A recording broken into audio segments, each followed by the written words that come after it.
Halo Sobat PU, selamat datang di podcast PNS Pioner Muda. Edisi kali ini kita bakal bahas tentang beberapa tema yang udah kita pelajari nih selama Latsar kemarin. Nanti bakal aku buka dulu dengan tema wawasan kebangsaan, terus bakal dilanjut dengan pembahasan terkait isu kontemporer, terus kita juga bakal flashback soal algoritma kebangsaan, terus selanjutnya kita bakal ngebahas teknik analisis isu yang baru kita pelajari nih hari ini. Nah, sama nanti kita bakal sedikit praktek gitu ya di sesi ini. Nah, yang terakhir bakal disimpulkan secara singkat aja. Oke, mungkin langsung aja ya kita mulai. Nah, teman-teman di sini pastinya udah familiar ya sama istilah wawasan kebangsaan. Tapi aku mau coba sedikit refresh biar nggak pada lupa nih ya. Jadi, wawasan kebangsaan itu secara teori nih, adalah, cara pandang dan sikap bangsa Indonesia mengenai diri dan lingkungannya yang mengedepankan persatuan dan kesatuan bangsa, serta sadar berbangsa dan bernegara dalam mencapai tujuan nasional. Nah, tujuannya untuk memupuk, nilai kebangsaan, cinta tanah air, persatuan, dan juga untuk membangun karakter bangsa yang kuat, adil, dan bermartabat. Nah, kalau kita bicara soal wawasan kebangsaan, pasti juga dibarengin sama bela negara.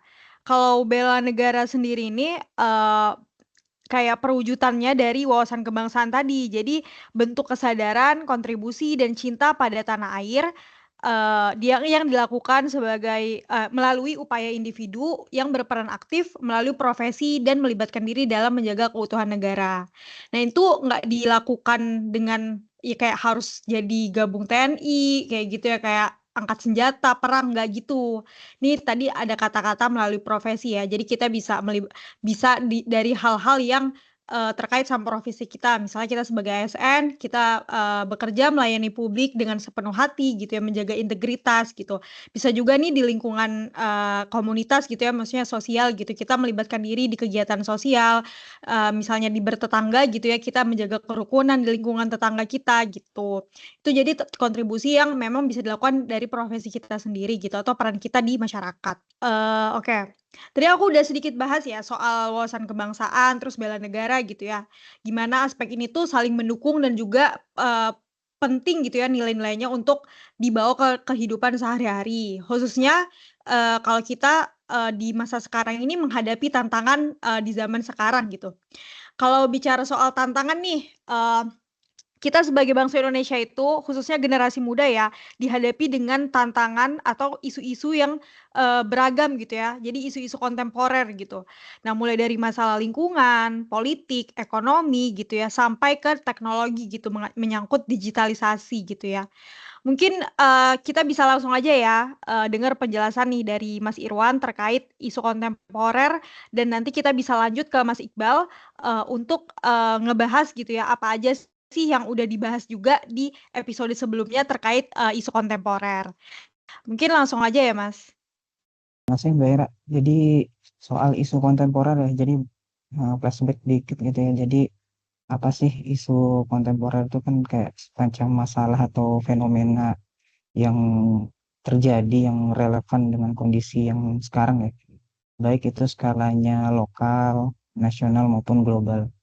Nah, isu-isu ini juga tadi seperti yang disampaikan mencerminkan dinamika sosial, politik, ekonomi, budaya, dan teknologi ya. Jadi itu mempengaruhi banget tuh untuk kehidupan masyarakat secara langsung.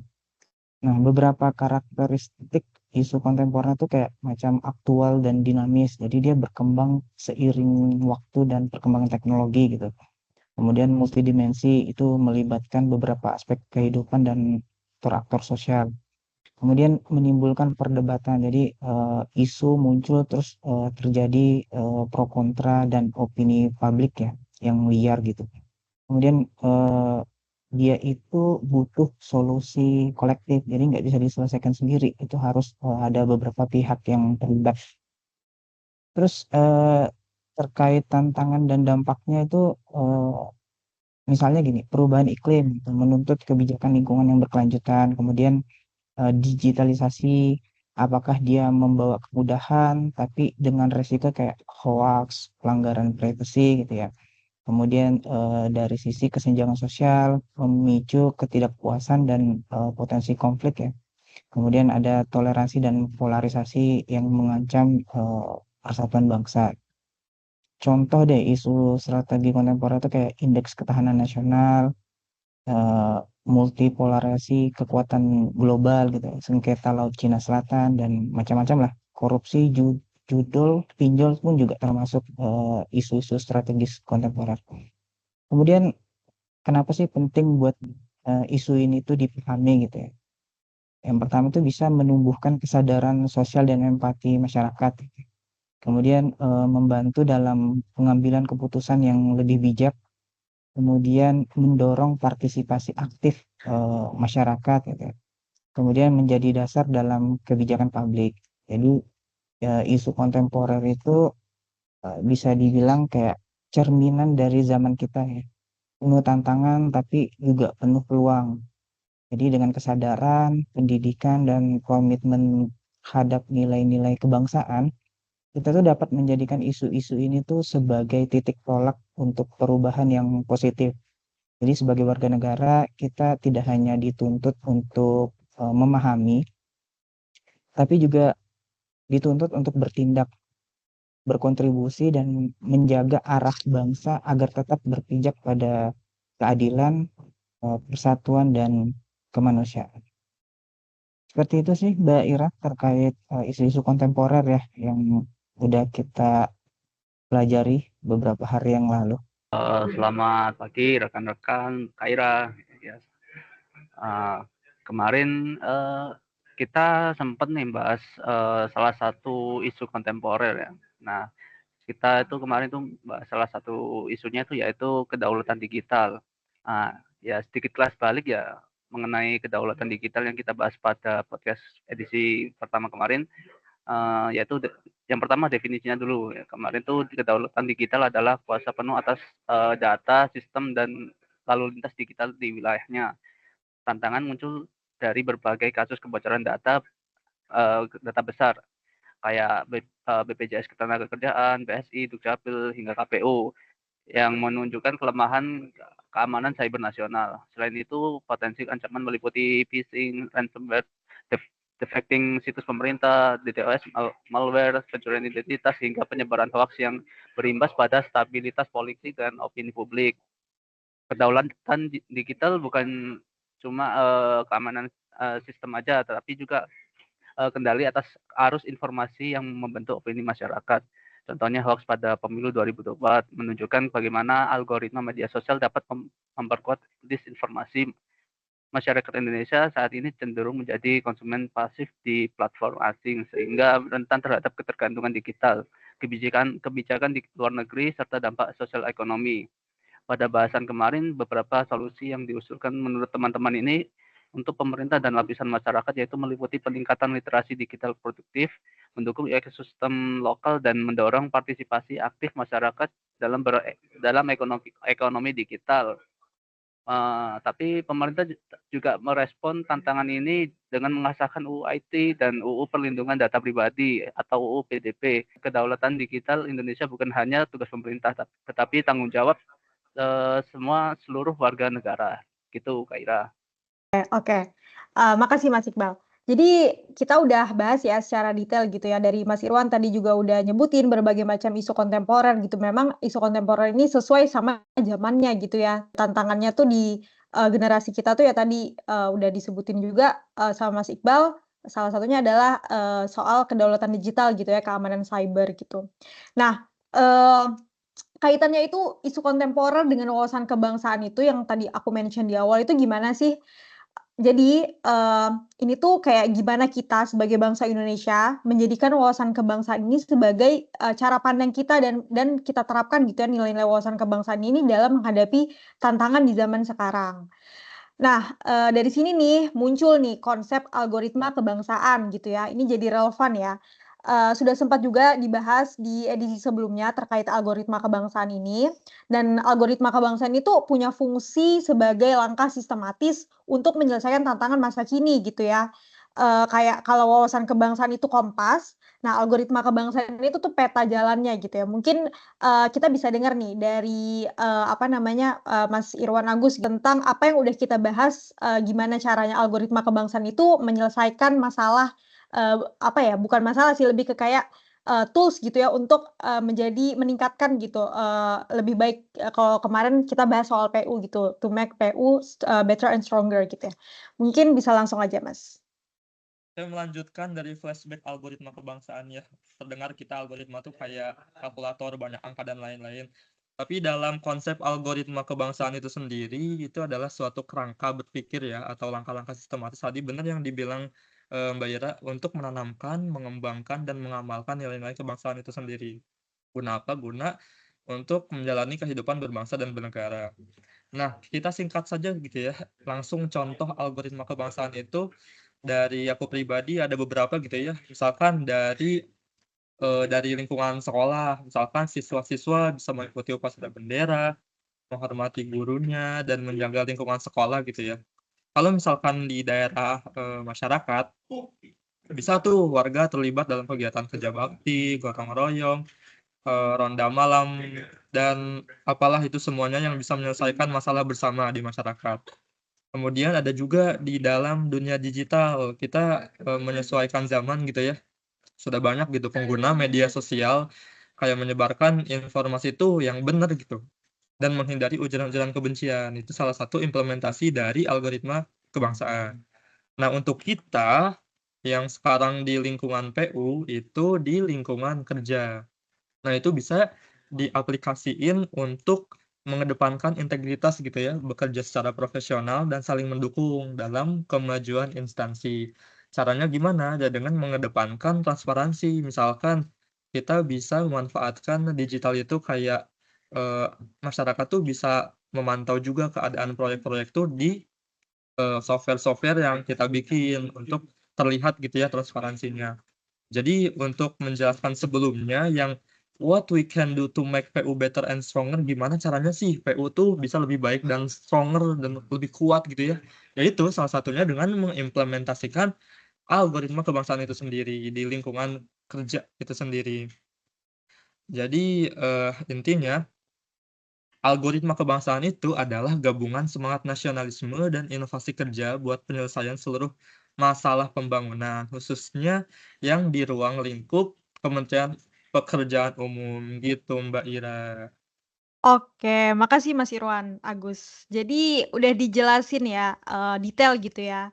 Kita udah ngebahas gitu ya wawasan kebangsaan, terus kita juga ngebahas terkait isu kontemporer tadi ya yang dihadapi generasi kita, dan juga kita udah ngebahas sedikit gitu ya flashback gitu tentang algoritma kebangsaan dalam meningkatkan gitu ya itu make PU better and stronger gitu. Nah, ini semua tuh nggak, dengan hal-hal yang udah kita tahu gitu ya, yang tadi kita pelajari gitu ya di Latsar gitu tuh, nggak lengkap kalau kita tuh belum tahu caranya nih baca situasi di lingkungan kita sendiri gitu ya. Ibarat, tahu dan aware permasalahan di lingkungan kita tuh kayak gimana sih, kayak akarnya tuh dari mana sih, kayak gitu. Nah, di sini tuh pentingnya, teknik analisis isu gitu ya. Nah, teknik analisis isu ini, bisa bantu kita untuk memetakan masalah, untuk mencari root cause-nya dan juga, untuk menentukan solusi, prioritasnya gitu. Nah, ini yang baru kita pelajari nih hari ini.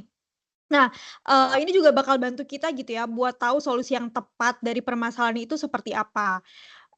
Di materi ini tuh kita juga belajar, identifikasi isu, dan selanjutnya kita bisa memfilter isu yang mau kita, selesaikan itu seperti apa, apakah, urgen atau tidak gitu, apakah itu berdampak untuk, banyak lapisan atau banyak orang atau tidak gitu. Itu bisa dilakukan dengan 2 metode gitu ya, salah 2 sih mungkin ya yang kita pelajari di kelas ada, APKL atau USG gitu, di mana APKL ini, membahas tentang aktual problematik kekhalayakan dan layak gitu, untuk mengukur kualitas isu itu, layak atau enggak untuk diselesaikan gitu, untuk dibahas gitu. Nah, sedangkan yang USG tadi urgency, seriousness, dan growth gitu, di mana kita melihat juga, seberapa penting sih gitu isu ini kayak gitu untuk selesaikan atau dibahas gitu. Nah, setelah itu kita juga akan melakukan analisis. Setelah diidentifikasi, dianalisis untuk mencarikan solusinya gitu ya. Itu bisa dilakukan juga dengan fishbone, problem tree atau SWOT analysis. Nah, di sini kita mau coba nih praktekin ya. Untuk dari Mas Mas Jarkani bakal ngebahas gimana mempraktekkan problem tree gitu ya untuk dianalisis gitu sebuah masalah dengan problem tree, dan selanjutnya nanti akan diteruskan oleh Mas Januar untuk penggunaan fishbone diagram gitu ya untuk menganalisis isu. Mungkin langsung aja Mas Jarkani. Baik, terima kasih Mbak. Sebelum kita masuk dalam teknik analisis isu ya, tentu kita harus tahu terlebih dahulu bagaimana tahapan penyelesaian isu. Nah, tahapan penyelesaian isu dimulai dari kita mengidentifikasi dan mendeskripsikan isu yang ada di sekitar kita. Terus kita pilah, terus kita tapis isunya. Lalu selanjutnya kita harus mendalami atau menganalisis isu tersebut.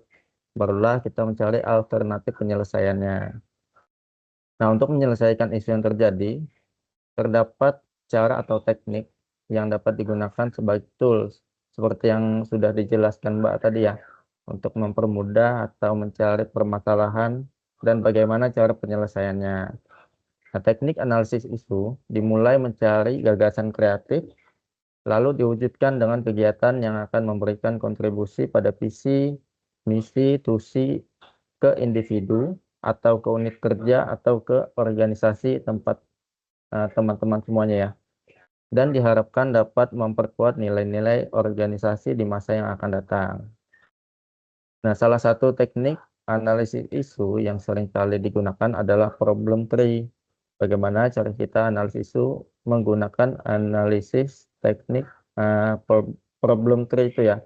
Yang pertama kita harus menentukan akibatnya terlebih dahulu, kemudian kita cari permasalahannya. Lalu kita cari penyebabnya, penyebab 1, penyebab 2, penyebab 3, dan seterusnya. Nah, agar lebih bisa dipahami teman-teman, mungkin di sini saya akan memberikan sedikit contoh ya. Contoh pada analisis isu, problem tree, jika kita analogikan itu sebagai masalah utama. Masalah utama itu sebagai pohonnya. Pohon. Di sini saya akan berikan contoh masalah pencemaran sungai. Lalu, faktor penyebab itu kita analogikan sebagai akarnya yang memiliki beberapa cabang itu. Nah, pada isu masalah pencemaran sungai tadi, di sini saya akan memberikan contoh 3 faktor utamanya, yaitu faktor manusia, faktor kebijakan, dan faktor alam. Faktor manusia di sini contohnya seperti membuang limbah rumah tangga, limbah industri yang tanpa diolah langsung dibuang, terus limbah pertanian dan dibuang ke aliran sungai. Terus faktor kebijakannya itu contohnya seperti lemahnya penegakan hukum, minimnya fasilitas, kurangnya edukasi ke masyarakat gitu. Faktor alamnya contohnya seperti curah hujan yang tinggi, terus aliran sungai yang deras, degradasi sungai, terus erosi. Dampaknya itu kita analogikan sebagai cabang pohon. Di sini saya juga memberikan contoh pohon itu memiliki 3 cabang. Cabang yang pertama itu dampak lingkungan. Dampak lingkungan itu seperti menurunnya kualitas air. Terus cabang kedua itu dampak sosial. Dampak sosial seperti penyakit yang berbasis air, diare, kulit gatal-gatal. Cabang ketiganya itu dampak ekonomi, seperti penurunan hasil perikanan, naiknya biaya pengolahan air bersih. Seperti yang Mbak Ira tadi jelaskan ya, ada beberapa teknik analisis isu yang dapat digunakan. Selain yang saya jelaskan tadi, mungkin lebih lengkapnya akan dilanjutkan oleh Mas Januar ya. Terima kasih Mas Jarkani. Saya akan melanjutkan pembahasan dari sisi teknik analisis isu masalah yang hari ini saya akan membahas tentang fishbone analysis ya. Nah, jadi teman-teman sekalian, termasuk para pemirsa, jadi kita bakal membahas salah satu tools yang juga sering dipakai oleh teman-teman di latsar-latsar sebelumnya, yaitu namanya fishbone diagram, atau kadang juga disebut diagram tulang ikan, atau bahasa lainnya yaitu Ishikawa diagram. Nah, ini jadi bukan tentang ikan beneran ya, tapi tentang cara kita memetakan masalah biar jelas akar penyebabnya. Nah, jadi kalau dari sisi konsepnya nih, jadi teman-teman bisa membayangin bentuknya itu ya memang seperti tulang ikan. Nah, di kepalanya ada ikan, di kepala ikan kita tulis masalah utamanya. Dan terus lanjut ke samping kirinya itu ada tulang punggungnya, ada cabang-cabang seperti tulang-tulang kecil yang nunjukin bahwasanya itu adalah kategori penyebab-penyebab masalah. Nah, dari kategori ini biasanya kita bisa bikin pakai pendekatan 6M. Nah, jadi 6M ini bahasa Inggris yaitu man, method, mission, material, measurement, dan mother nature. Nah, seperti itu. Dan kalau misalnya kita ambil contoh, tadi Mas Jarkani juga sudah memberikan satu contoh. Jadi di sini juga saya akan membawakan satu contoh membahas isu di instansi. Nah, kita membahas partisipasi pegawai muda ASN itu nih rendah ternyata dalam kegiatan bela negara. Nah, jadi itu masalah utama itu kita taruh tuh di kepala ikan. Lalu kita gali kemungkinan penyebabnya, kita geser ke sebelahnya, kita buatlah tulang-tulang cabang-cabangnya, yaitu misalnya tadi pakai cara dengan 6M, yang pertama men atau SDM-nya. Nah, jadi kenapa sih SDM ini juga menjadi salah satu penyebab daripada partisipasi pegawai itu rendah. Jadi ternyata, oh, yang pertama dia kurang paham arti dan manfaat bela negara, kemudian juga yang kedua motivasinya rendah karena itu dia anggap hanya formalitas, dan yang ketiga mungkin jadwal kerjanya ini padat atau ternyata tugas-tugas latsarnya banyak nih. Jadi itu cuma dianggap kegiatan-kegiatan beban tambahan atau formalitas seperti itu. Lalu metode yang kedua kita bahas lanjut ke sebelahnya, tulang yang ke sebelahnya yaitu metode.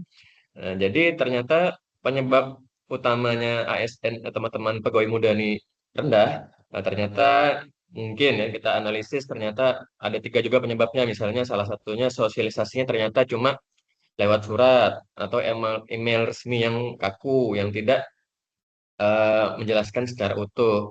Kemudian juga tidak ada pendekatan kreatif, misalnya video-video yang tidak video-video atau media interaktifnya ini kurang kurang disampaikan kepada peserta sehingga memang ini dijadikan hanya formalitas. Dan ternyata yang ketiga ini juga metode yang mempertimbangkan yang tidak mempertimbangkan waktu pegawai itu sendiri. Jadwalnya mungkin banyak agenda, nanti ini tabrakan dengan ini, besok sudah ada kegiatan yang lain dan seterusnya.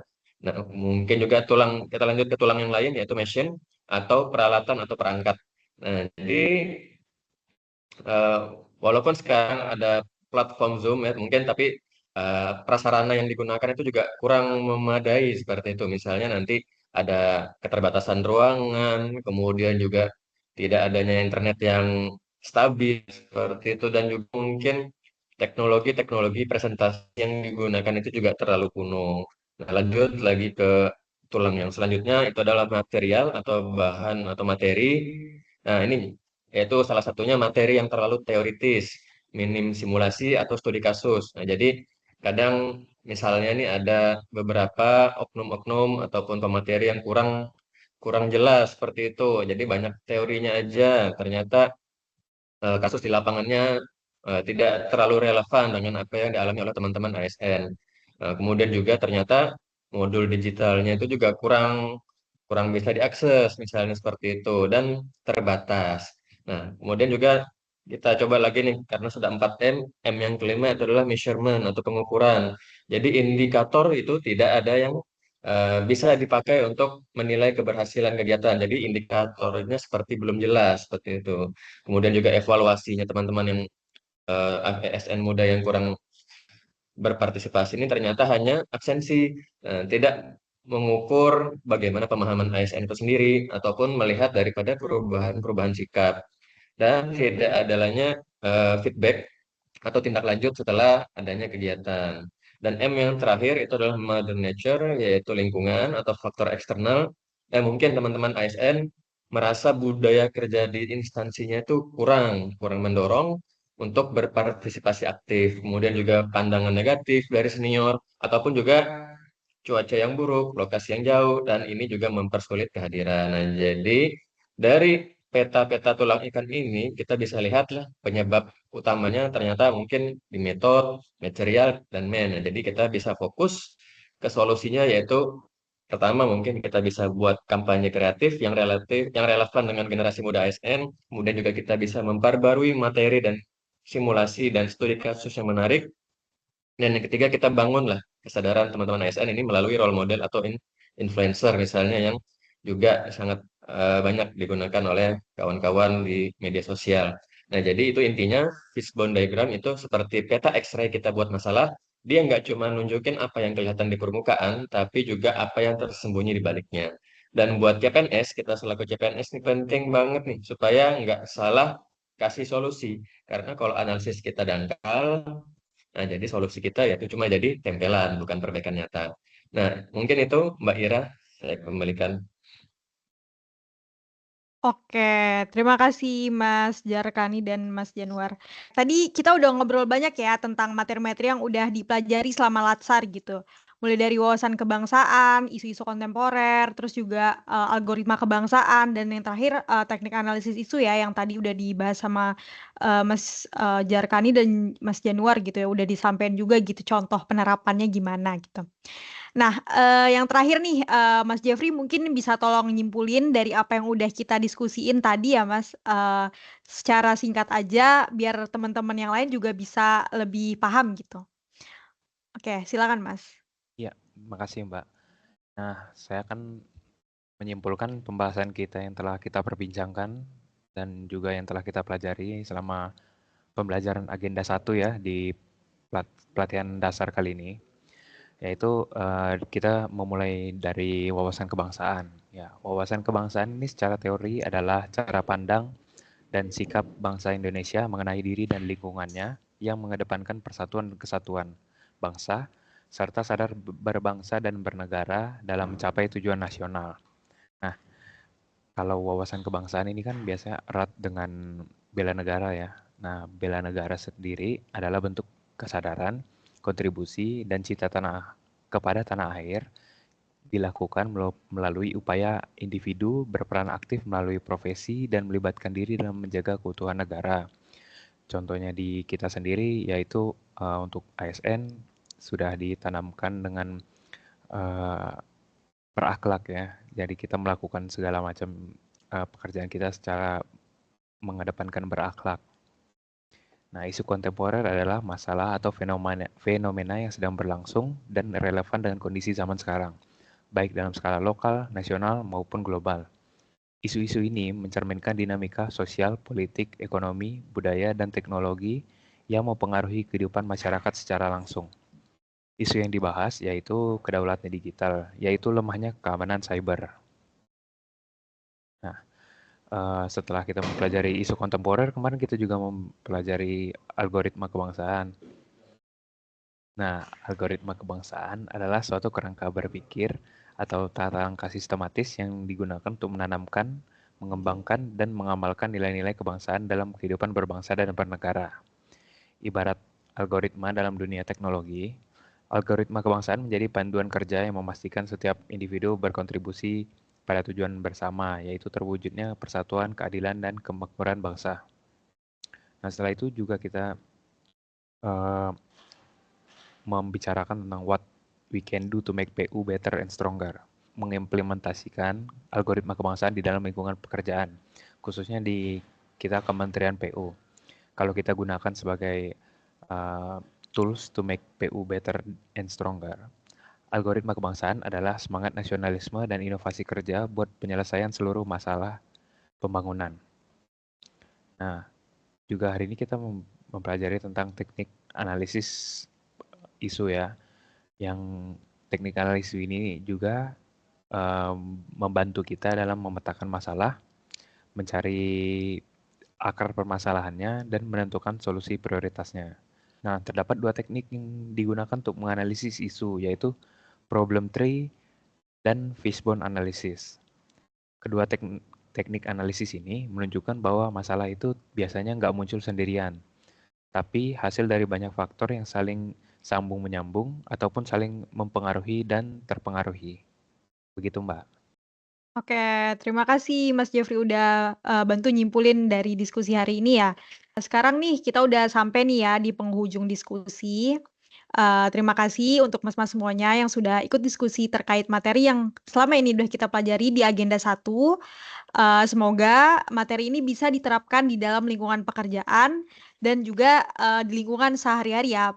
Oke, terima kasih semuanya. Sampai jumpa di episode berikutnya.